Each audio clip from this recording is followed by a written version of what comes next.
Yo, what's going on, guys? Saturday morning, July 20th, heading to the gym for some squats. Today's July 19th. Shit. Yo, what's going on, guys? July 19th, Saturday morning, heading to the gym for some squats. Not being a weekend warrior, you know, you got to put in the work on the weekends as well. So get up a little earlier, hit the gym for some squats, and then I got my little cousin's birthday party, so gonna be with the family later on. But in the meantime, we're gonna hit the gym, and I'm going to shut the camera off just because the amount of cops that I saw from my road to where I am right now, at least 7 or 8, so I don't know what's going on and don't feel like getting pulled over for making YouTube videos. So I'll see you guys at the gym. In the gym for some front squats. What's going on, guys? Quick disclaimer, I do not recommend stepping outside of the rack when squatting. The only reason I did so for one set was because the neighboring squat racks were empty and I wanted to get a side view for a form check. I wanted to make sure my depth was okay and my bar path was vertical. I would say overall I'm very happy with these front squats. There was a slight bit of lumbar flexion or butt wink as we know it, but overall I was really happy with these squats. So I had a 5x5 with 175 pounds on the bar, which is the most I've tried on front squats, and I have to say they felt damn good. These are getting more comfortable. I believe my form is getting better, and just going to try and keep improving as time goes on. So right now I'm squatting 2 times per week. One session is regular 5x5 squats. The other session is 2-second pause squats. So today was just a regular 5x5 and I was really trying to get some different angles since I had Brittany there. So thanks, babe, for helping me film.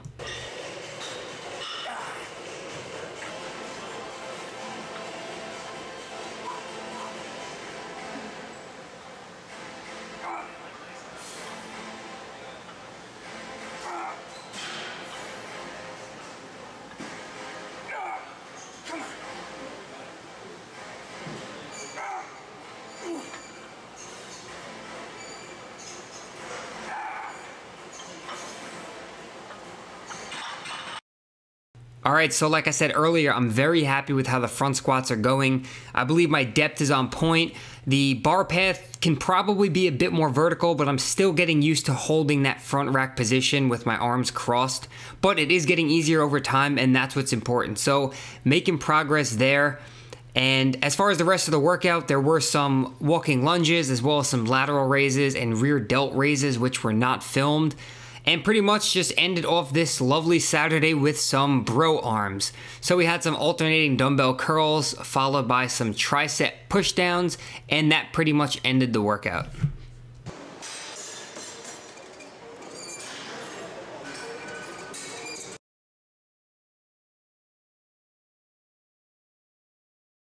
Hey, what's going on, everybody? It's Monday, July 21st.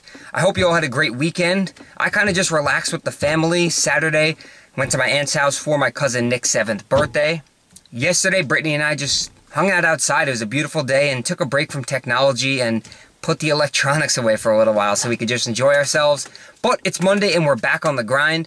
So first off, I just want to say happy birthday to my oldest brother, Mike. His birthday was yesterday, July 20th. But I didn't take the camera out, so he never got an official YouTube happy birthday. So here it is, Mike, if you're watching this. Happy birthday, bro. I love you and enjoy yourself, man. You deserve it. I know you're away with the service this weekend, but when you get home, just have a good time. Other than that, I'm sitting in front of, as Brandon Campbell would call it, the Beyonce's house. The fiance's house. I'm in front of Brittany's house right now, actually going to train in their garage. So I don't know if I've ever mentioned on the channel, her older brother, my future brother-in-law, is a week older than me, and he lifts, which is a good thing. So Chris, if you're watching this, keep lifting. But he is into powerlifting, and he has a little setup in the garage of a Rogue power rack, a bar, some bumper plates, and a bench. So I figured we would just train here today, and hopefully we'll get some training sessions on the channel shortly. The only reason we don't train together is really just scheduling.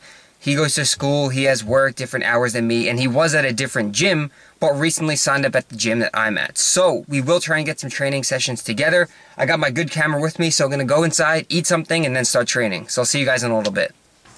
All right, so this is the little garage gym that Brittany's brother Chris has set up. So he's got the Rogue rack right here. Nice little bar.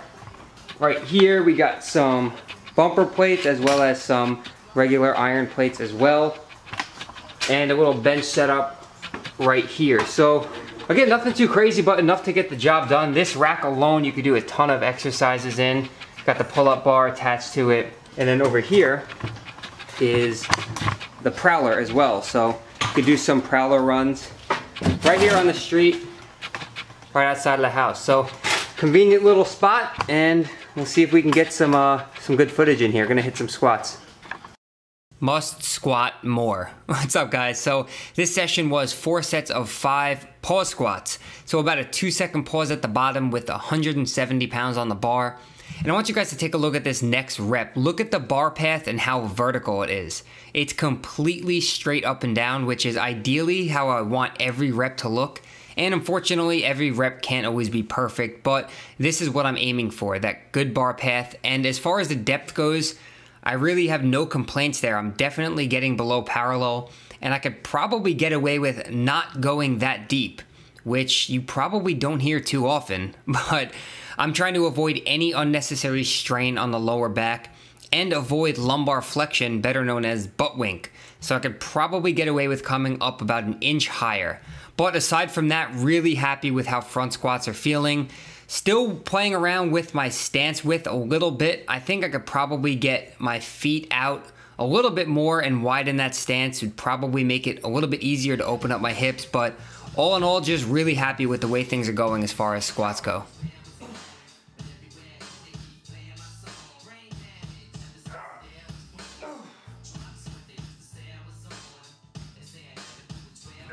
Alright, so I wanted to include as much raw footage as possible, but the music in the background was just too loud and I would probably get flagged on this video, so you have to listen to my voice for about 5 more seconds. 4, 3, 2, 1.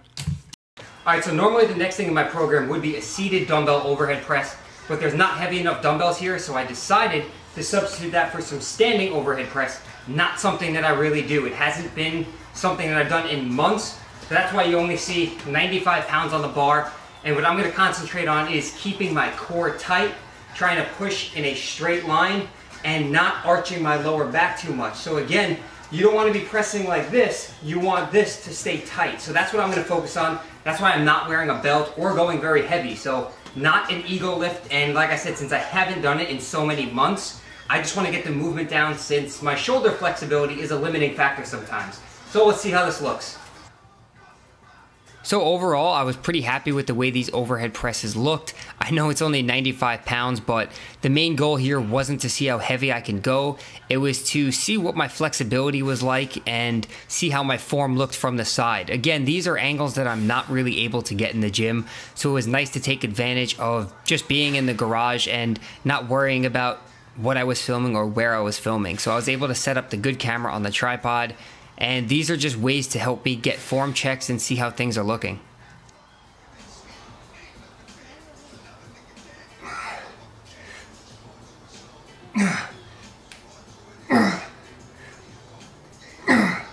Alright, so here's another improvising exercise. Since there's not really enough room to do a close grip bench press, and my program calls for tricep pushdowns on the cables, and there's no cable stack in here, we're improvising. Something you could do if you want to do something similar to a close grip bench press, and you don't have heavy enough dumbbells, but you have some sort of weight, whether it's a plate or a rock or a brick or whatever the case is, just you need some weight.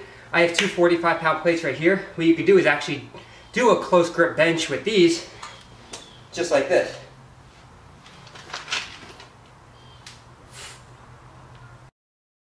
Alright, so another quick disclaimer, I don't really recommend stacking plates on top of one another, especially not more than 2. Now these were rubber bumper plates, so they did stick together pretty well, but if you're using metal, I wouldn't really use more than 1 plate, and if you are, just make sure your hands are inside the handles and you have a grip on them because accidents do happen and one can slip. So just showing you how you can improvise if you don't have certain equipment, you could still get a good workout in. But that pretty much ends the video. If you enjoyed it, please click the thumbs up button. I appreciate that as always. And until next time, guys, I'll see you all in the next video.